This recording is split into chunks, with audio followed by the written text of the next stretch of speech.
Hi, this is Robert with Space Age Consulting, and today I'm bringing you a review of the Extron eLink 100 wireless transmitter and receiver. That's a mouthful.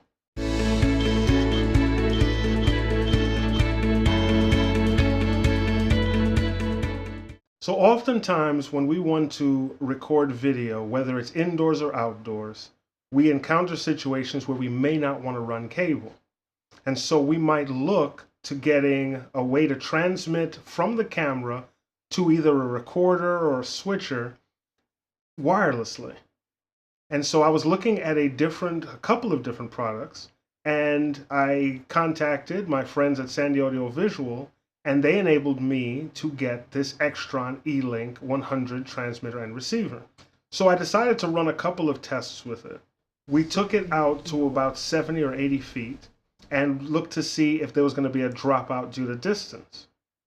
We also did a latency test to see if there was a big delay between the transmission of the signal and the receiving of the signal. We also tried to test between different materials, brick and wood, and seeing if there was any drop-off. And you will be able to see some of these tests a little bit later. So a little bit more about these devices. As I mentioned, they're Extron eLink 100s. They come separately. They come with minimal instructions, just a pamphlet. They're very easy to synchronize together. If you follow the instructions on the pamphlet, you turn them both on, you press a register button, and they will connect to each other and they'll be linked. The great thing about that is they are linked when you unplug and turn off and wait a day or two or three. You just have to plug them back in, turn them on, and they're linked together. If you get other units, you can link them separately.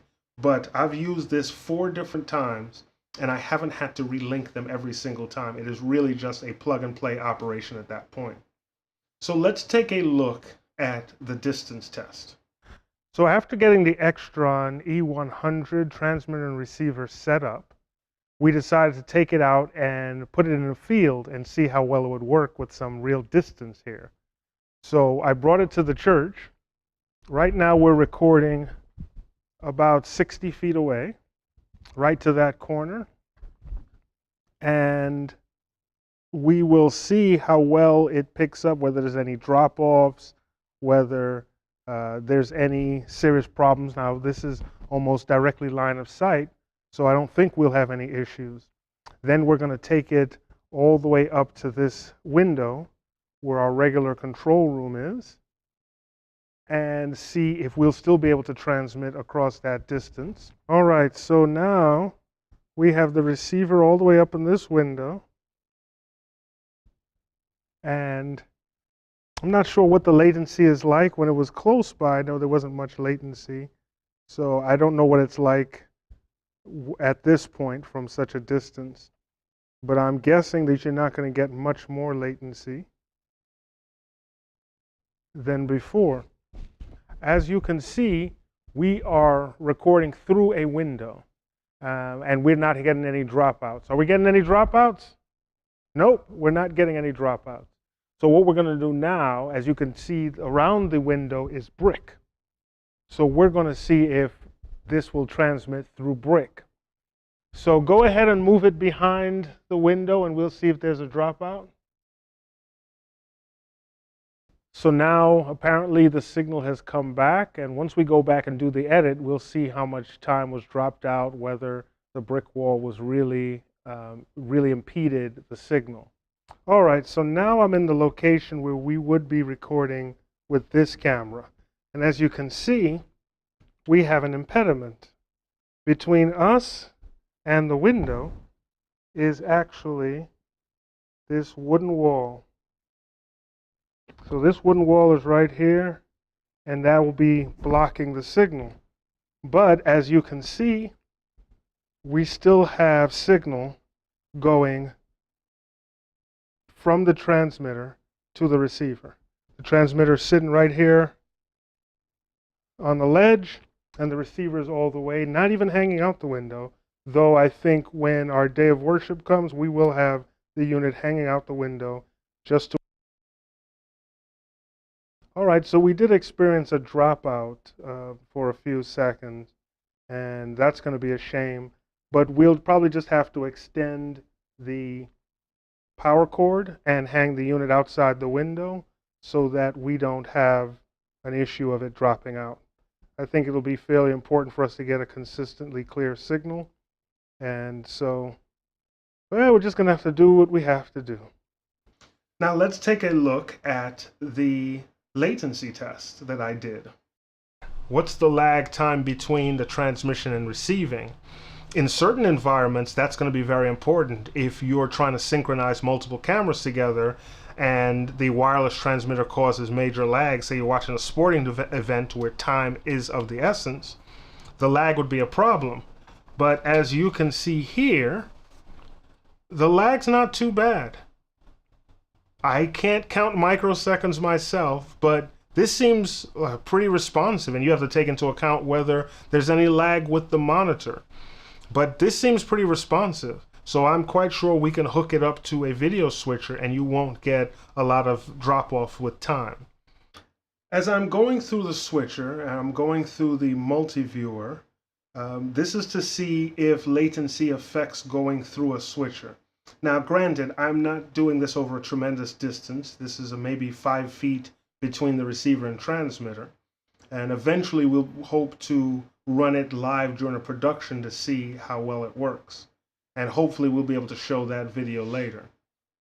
But through the switcher, right now I'm recording the multi-viewer, I'm going to switch it around and do some actual switching through the Lumantek VS4 and see if there's any latency. All right, so now I'm going to keep talking, and then I'm going to switch between them. Like I said, the LS300 is connected directly to the switcher, while the Canon 80D is not. And thanks to Canon, we get to see all the on-screen display. Clean HDMI out, Canon. Clean HDMI out. So you can see if there's any latency issues. In fact, I can even do picture-in-picture at some point. Let me see if I can get that to work. Picture-in-picture. And the picture-in-picture will be 4. Let me pause right here, configure it properly, and then get right back to you. There we go. Now this is better. Right now I have my main camera as my LS300 and my picture-in-picture as my Canon 80D. Clean HDMI output, Canon. So now you can see if there's latency. If I look at the camera here, I'm not seeing any latency. The movements are exactly the same. It looks fairly good. I don't see any drop-offs, any issues. So to recap, on the Extron eLink 100 series, we've done a distance test of 70 to 80 feet. We've done a test through various materials. We have done a latency test in 2 ways. One is latency test directly connected to a recorder. One is latency test through a switcher. All in all, I find this to be a winning product. So I'm sure you're going to be asking now, well, how much does it cost? Where can I buy it? Well, that's a slight caveat. You cannot buy Extron products directly. You have to buy them through a reseller. Fortunately for you, Extron is available through Sandy Audiovisual out in Laurel, Maryland. You can find them at savweb.com. The other good thing is, Space Age Consulting is Extron certified. So we can help you with your purchases and help you with installations and configurations.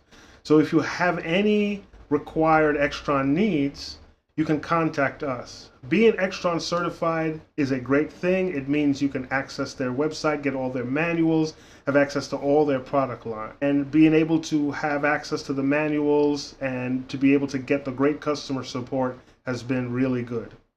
I have not been paid anything to do this review on this Extron product, and I have paid for the certification through myself. So we want to thank you for tuning in, and we hope you've gained some valuable information about the Extron eLink 100 transmitter and receiver.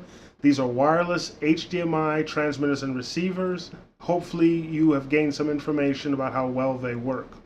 If you have any comments to make, please leave them in the comments section below, and continue to look out for new exciting videos, especially when we cover the Lumantek VS4 Switcher, which should be coming soon.